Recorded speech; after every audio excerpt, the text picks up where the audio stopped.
Orange alert പ്രഖ്യാപിച്ച പത്തനംതിട്ട ജില്ലയിൽ ഇടവിട്ട് നേരിയ മഴ മാത്രമാണ് ഇപ്പോൾ പെയ്യുന്നത്. പമ്പ, നിലയ്ക്കൽ മേഖലകളിൽ മണിക്കൂറിൽ 2 സെൻറ്റിമീറ്റർ മാത്രം മഴ ലഭിക്കുന്നെന്നാണ് ഇപ്പോഴുള്ള കണക്ക്. പത്തനംതിട്ട ജില്ലയിൽ വിദ്യാഭ്യാസ സ്ഥാപനങ്ങൾക്ക് ജില്ലാ കളക്ടർ അവധി പ്രഖ്യാപിച്ചിട്ടുണ്ട്. ശ്രീജിത്ത് ശ്രീകുമാരൻ പത്തനംതിട്ടയിൽ നിന്ന് ചേരുന്നു. Sreejith, good morning. എന്താണ് പത്തനംതിട്ട എന്നുള്ള വിവരം? ഇപ്പോഴത്തെ അവസ്ഥ എന്താണ്?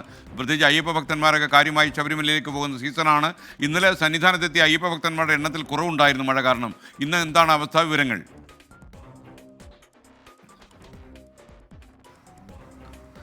SKN നേരത്തെ സൂചിപ്പിച്ച പോലെ തന്നെ രാത്രി നല്ല മഴയായിരുന്നു. ഏതാണ്ട് പുലർച്ചെ വരെ ശക്തമായ രീതിയിലുള്ള മഴ പെയ്തിരുന്നു. പക്ഷേ അതിനുശേഷം കാര്യമായ രീതിയിലുള്ള മഴയില്ല. പക്ഷേ നല്ല മഴക്കാറാണ്, ആകാശം മേഘാവൃതമാണ്.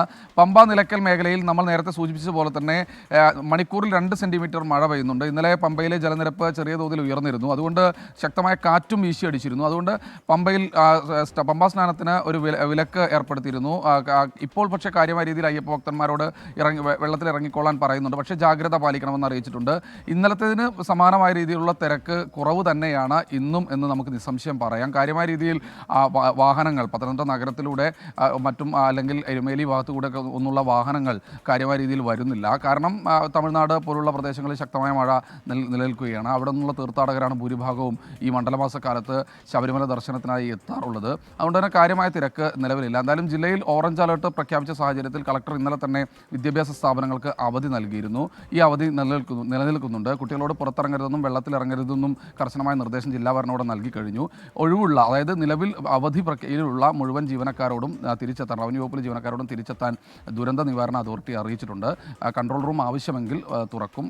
എല്ലാവിധ സജ്ജീകരണങ്ങളും ഒരുക്കി ജില്ലാ ഭരണകൂടം ഇവിടെ തന്നെ ഉണ്ട് എന്നാണ് ഏറ്റവും ഒടുവിൽ നമുക്ക് പത്തനംതിട്ടയിൽ നിന്ന് റിപ്പോർട്ട് ചെയ്യാനുള്ളത്. സ്കാൻ ശ്രീജിത്ത് ശ്രീകുമാരൻ. ജിതു കൃഷ്ണ ചോദിക്കുന്നു, കോഴിക്കോട് ജില്ലയിൽ റെഡ് അലർട്ടാണ്, പിന്നെ എന്താ അവധി പ്രഖ്യാപിക്കാത്തതെന്നാണ്. ജിതു കൃഷ്ണ, ഈ അവധി പ്രഖ്യാപിക്കുന്നതിന് ഒരുപാട് മാനദണ്ഡങ്ങളുണ്ട് ജില്ലാ കളക്ടർക്ക്, ജില്ലാ ഭരണകൂടത്തിന്. മാത്രമല്ല, ഈ അവധി പ്രഖ്യാപിക്കുമായിരുന്നെങ്കിൽ നേരത്തെ തന്നെ പ്രഖ്യാപിച്ചേനെ, അല്ലെങ്കിൽ എത്ര വലിയ അത്യാഹിതങ്ങൾ എന്തെങ്കിലും നടക്കണം. പൊതുവിദ്യാഭ്യാസ വകുപ്പ് മന്ത്രി വി ശിവൻകുട്ടി നേരത്തെ തന്നെ പറഞ്ഞിരുന്നു, അവധി കൊടുക്കുന്നെങ്കിൽ വളരെ നേരത്തെ തന്നെ കൊടുക്കണം. കാരണം സ്കൂളിൽ എത്തിയിട്ട് അവധി പ്രഖ്യാപിക്കുന്ന ചടങ്ങ് വേണ്ട എന്ന് അദ്ദേഹം നേരത്തെ പറഞ്ഞിരുന്നു. അതുകൊണ്ട് തന്നെ ആവശ്യമുള്ള സ്ഥലങ്ങളിലൊക്കെ തന്നെ ജില്ലാ കളക്ടർമാർ അവധി പ്രഖ്യാപിച്ചു കഴിഞ്ഞു 5 ജില്ലകളിൽ. ഇനി പുതിയതായി അവധി വരാനുള്ള സാധ്യത വളരെ വിരളമാണ്. അതുകൊണ്ട് കുട്ടികളെയൊക്കെ സ്കൂളിൽ അയക്കണം. മാത്രമല്ല, ഈ അവധിയുള്ള ജില്ലകളിൽ തന്നെ സർവകലാശാല പരീക്ഷകൾ നേരത്തെ തീരുമാനിച്ച മുറയ്ക്ക് നടക്കുക തന്നെ ചെയ്യും.